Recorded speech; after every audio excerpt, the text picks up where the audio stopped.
Hey guys, welcome back to One Hot Take. We are firing these out. One Hot Take is now the new One Heat Minute Productions Patreon show.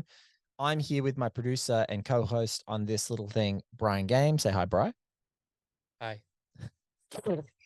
Take two. Take two. Say it again. What was that? Get a gun to my head. You're my 5-year-old. Hi. He's so scared of the microphone. I'm not funny.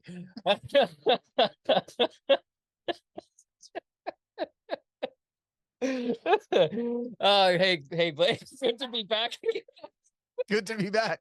Asteroid City is Wes Anderson's technicolour love letter to the dawn of the space age, infused with the existential longing that comes with interrogating our place in the universe. Pushing his affinity for metatextual devices seen in the Grand Budapest Hotel and French Dispatch to new boundaries and increased interactions, Asteroid City begins in the mind of a playwright played by Edward Norton, before leaping to the stage guided by a famed director played by Adrian Brody. And it peeks into the lives of its cast of actors and then sees those actors perform. As is typical of an Anderson work, the cast is a murderer's row. Jason Schwartzman, Scarlett Johansson, Tom Hanks, Jeffrey Wright, Tilda Swinton, Bryan Cranston Hope Davis, and more. The Asteroid City in question is the site of a 1950s Junior Stargazer convention where something truly unexpected happens, and that's the heart of the movie. When we untether from the black and white device into the retro-kitch wonderland, equal parts Happy Days, Sergio Leone Western, and Thunderbirds, that's where the true magic lies.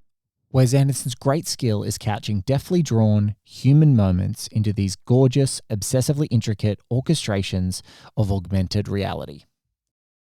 Wes Anderson, you said to me a couple of times there were a few that you liked. You love Life Aquatic.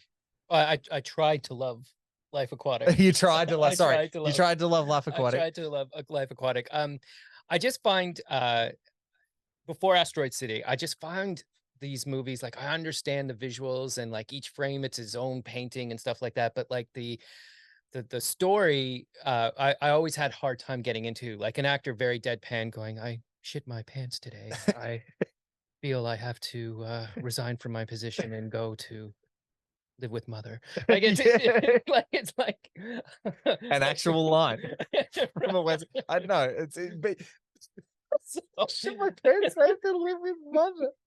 So, okay, yeah, go on. So like I really wanted, like Darjeeling Limited, I really wanted to, the Budapest Hotel. Like every time I sat down to watch one of those movies, I knew I was in for a visual treat. It's like dessert for the eyes. Like you can't argue with how beautiful those shots are in those movies are. But when you go to actually pay attention, I had a hard time. Yeah, just like it wasn't penetrating. You weren't getting into the characters or the emotions. Okay, yeah. But that being said, I was like, I don't even know if I've told you this. I said to my wife that we were going, I said, I want to go catch Asteroid City with Brian. And she's like, oh, is he a Wes Anderson fan? I go, no, he's not. I go, but he's wrong. And he doesn't know yet, but he's going to be. There was definitely, when I left it, there was like an excitement because I get it. It's like, unlocked it for you. Yeah. It was just like, I get it. And it's like, the movement in between the devices was under, like, you understood, like it was very understandable and it was good. And the very deadpan stuff that I didn't like about the other movies worked for me this time. Yeah. And I don't know, like we mentioned in a previous couple previous episodes, it depends who you are, where you are, when what you pick up out of movies and what speaks to you, or in some cases what you want to complain about. But for this, in all cases, this is what you want to complain about. This one I picked up, like what you picked up what he was putting down. Yeah, I picked it up and I was like, this is great. This is awesome. Yeah. Did it make you go and watch more Wes Anderson? I went home and watched French Dispatch, but I didn't tell you because I didn't want to tell you what did you think of French Dispatch? You didn't like it? No, didn't jive with you. I'm like, this is gonna unlock him. He's gonna be so in, and you're like, I'm still. Look, it's good that you dug one. You know, you found it, and maybe some of those others will come back to you. French Dispatch, I really like French Dispatch. It hasn't been the most loved of his movies. I think universally most loved of his movies goes all the way back to his beautiful little like weird and wonderful heist movie Bottle Rocket, which he co-wrote with Owen Wilson, which has a lot of like really rough ingredients to what makes him so sensational. But then you've got like Moonrise. Did you ever see Moonrise Kingdom? It's about the scout troop that run the yes. I that one. that, yeah. It's got a lot of love. Grand Budapest is like universally considered like probably his masterwork. And so yeah, I immediately came home and I did watch Grand Budapest, and I did watch Darjeeling again because I just fucking love those movies. You know, in a previous episode, we talked about Oppenheimer and how Nolan just has like these big, huge names that are on the screen for 10 seconds. 10 seconds. I found Asteroid City. I was finding that it was the same thing. Oh, it's like he's like Wes Anderson has got like the Willem Dafoes, the Tilda Swintons, the Jeff Goldblums, the Eddie Nortons. They're all just there immediately. He's obviously got Jason Schwartzman, who's like a huge part of all of his movies in some way, like either a title character or a side character, or whatever. Like he's in nearly all of the Wes Anderson movies. And he has this incredible cachet. And then this time he throws in, you know, Scarlett Johansson and Tom Hanks and Bryan Cranston, who's sensational in this. And yeah, just this whole array of other fantastic actors. And I have to say, like, Tom Hanks, what a spunk in this movie, huh? Yeah, he's a bit of a spunk, like an old silver fox, like hottie. Yeah, just like a real spunk. I think golf pants do it for him. Did that awaken something in you? I had such a good time with this, and the murderers that he just gets to pop in, like Hong Chau, who is in Inherent Vice and Downsizing and a couple of other really massive movies, and she was recently in that show. Oh, I can't remember. It was that huge Netflix spy show that had the kid from Super 8 in it. I don't care. But she's an amazing actor, and like she comes in for like one scene with Adrian Brody. Like it's maybe 3 minutes in total of screen time that she's in the movie.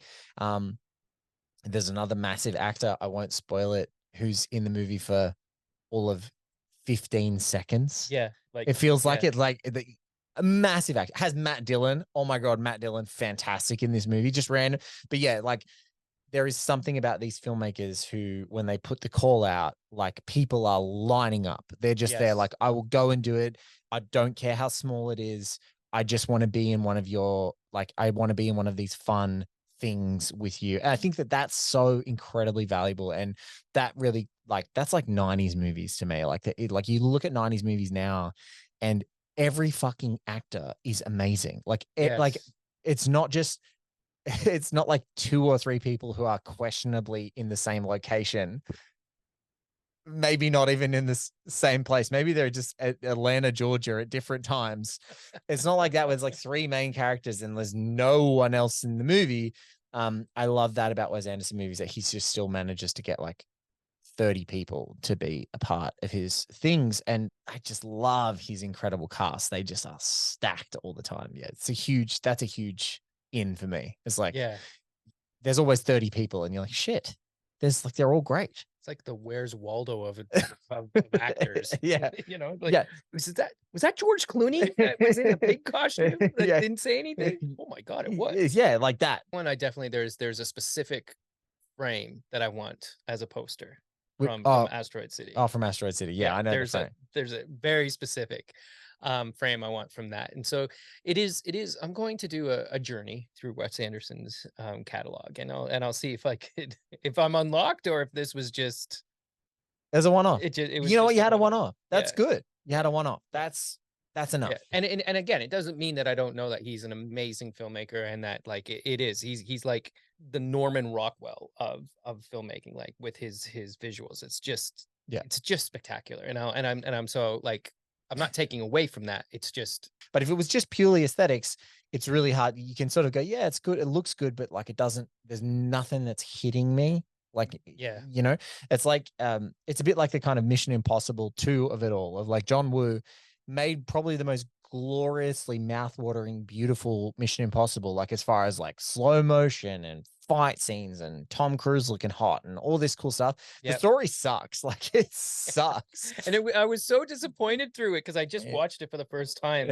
after watching Seven. Yeah. And I'm watching it and it was like, it takes place in Sydney and it's got a guy shooting a rocket launcher out of a Ford Falcon. Like, I mean, you can't get more amazing than that. Like, I was like, but it just felt like he was trying to do his picture and then opera music and beautiful visuals. And oh yeah, this is a Mission Impossible movie. Let me put in you got to do the bits that are required, but it's not necessarily. Yeah. My hope is that at some point some of these come back and scratch a little something for you, but if they don't, it's okay. Yeah.